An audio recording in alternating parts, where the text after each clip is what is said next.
इतनी सहजता से मेरा अंत नहीं हो सकता।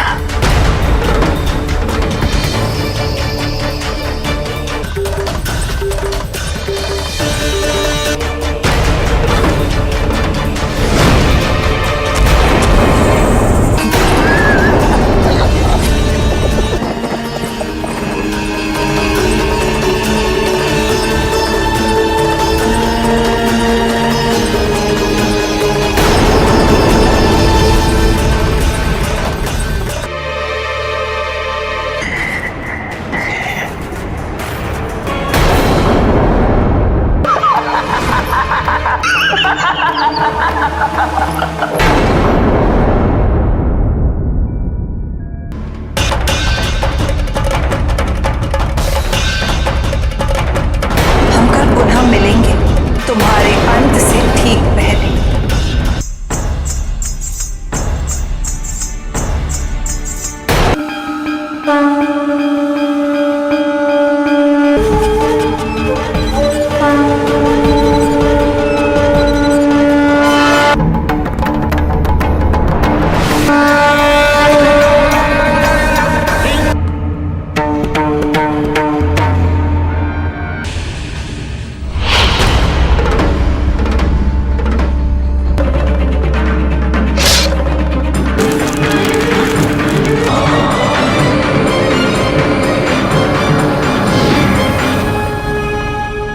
देवताओं की विजय हो ही गई।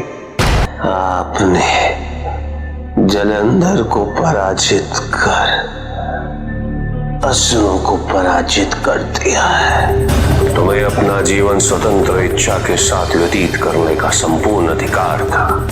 सभी को यह अधिकार है कि वो अपनी परिस्थितियों का सामना करते हो, ये चयन कर उन्हें अपनी महानता को प्राप्त करना है या अपनी तुच्छता को।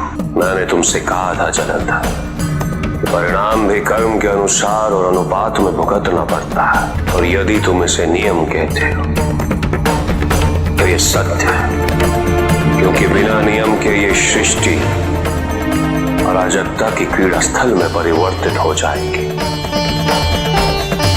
इसीलिए मूल नियम बाध्य भी है, केवल तुम्हारे लिए ही नहीं जलंधर, सबके लिए, मेरे लिए भी। हृदय भी इससे अछूते नहीं है। अपने कर्मों के प्रतिफल से तो मैं भी मुक्त नहीं रहा हूं, और ना ही ब्रह्मदेव और ना ही नारायण। हम सदैव उन्हें भुगतने हेतु बाध्य भी हैं और तत्पर भी। तो फिर तुम्हारे साथ ही पक्षपात कैसा अन्याय जलंधर। मैंने तुम्हें अवसर भी दिए जलंधर, क्योंकि मुझे विश्वास था यदि तुम अपनी इच्छा से इस संसार का कल्याण करने हेतु एकाग्र हो जाओ तो इस संसार का कल्याण अवश्य होगा। किंतु तुमने क्या किया जलंधर? त्रिलोकाधिपति बनने के पश्चात तुम अहंकारी होते चले गए। महत्वाकांक्षा, असुरक्षा, स्वार्थ से परिपूर्ण होते चले गए तुम्हारे निर्णय। असुरों का कल्याण तो दूर, तुम अपने कृत्यों से उनके विनाश का मार्ग प्रशस्त करने लगे।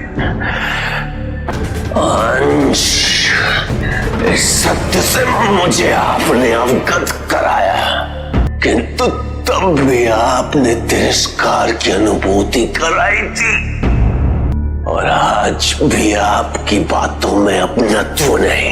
एक आप ही तो थे जिनके बारे में आचार्य से सुन मन में आदर भाव उत्पन्न हुआ था। क्या एक है देवों के देव, महादेव